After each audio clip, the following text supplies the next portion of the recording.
أغميت كله من أغسل. أعوذ بالله من الشيطان الرجيم. بسم الله الرحمن الرحيم. منگا داوخ دستر خوشحال بابا په مزار کې ظاهر خبره ده چې هوا د چانه پټ نه دی، د هغه مړانه، د هغه نم، د هغه پت، د هغه پښتو دا خو لکه د نور ښکاره دي. د خوشحال بابا زیږنه چې ده هغه په 1414 کې په اکوړه خټک کې زیږېدلی و. د پلار نوم شهباز خان او لکه په وراثت کې ورته منصبداري ملاو شوې وه. د هغه اکوړ خان و، بیا د هغه زوی، بیا د هغه شهباز خان و، بیا شهباز خان نه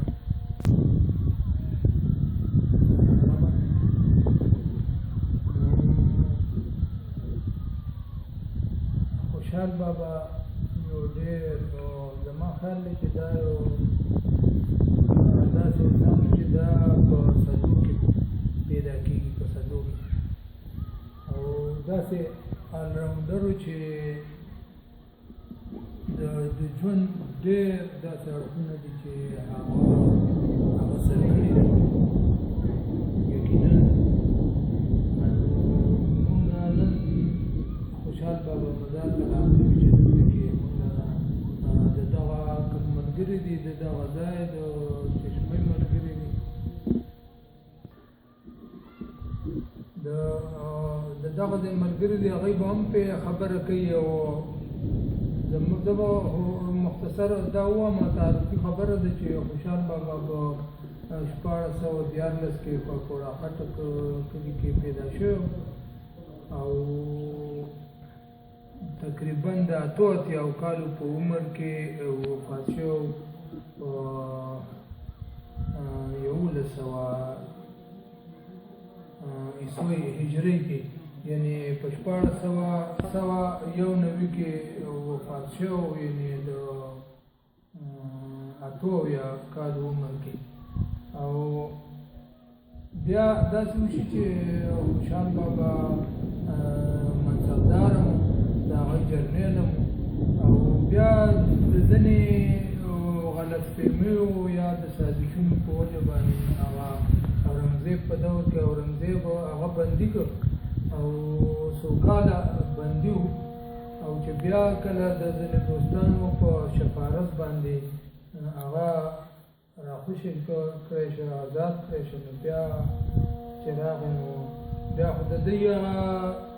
ډېر خفه په دې و چې د ده کومه دوی سره وفاداري وه یا دوی دپاره هغه کومې کارنامې کړې وې، نو هغه یې ټولو باندې دوی خاورې راواړولې او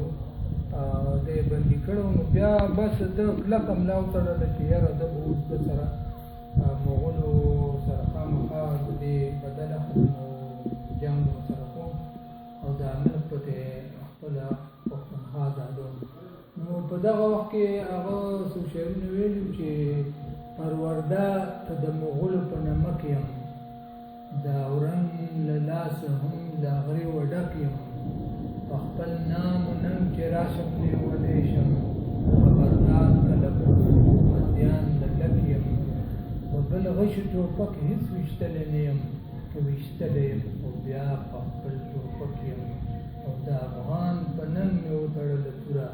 ننګیالی د زمانې خوشحال خټک یم. او هغه که ارماني تللی دی نو د خپل کام یا د خپلو پښتنو د بې اتفاقۍ په وجه هغه له ډېر درد رسېدلی و. او په دغه حواله باندې هغه څو شعرونه دغسې ویلي وو چې هره چار د پښتانه تر مغل ښه ده، اتفاق ورڅخه نشته، ډېر ارمان د بهلول او د شیرشاه خبرې اورم چې په هند کې پښتانو بادشاهان شپږ اووه پېړۍ یې هسې بادشاهي وه، شپږ اووه پېړۍ یې هسې بادشاهي وه چې په دوی پورې درست خلق وو حیران، که توفیق د اتفاق پښتانه مومي، خوشحال به زوړ خوشحال به دوباره شي په دا ځوان. نو هغه دغه ارمان ځان سره وړلی و او د هغه دا خبره هم مشهوره ده چې کله وفات شه نو دغه وصیت یې کړی و چې ما به په داسې ځای کې ښخوي چې د مغولو د آسونو دوړې تر ما نه رارسي. یقین چې هم دغسې وکړ. نن چې موږ چېرته کې راغلي یو دا هم دغسې ځای دی د غره په لمن کې ډېر ښایسته ډېر مزېدار او الله دې وکړي چې پښتانه بیا اتفاق ومومي اتحاد ومومي او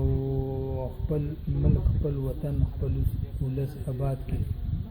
نو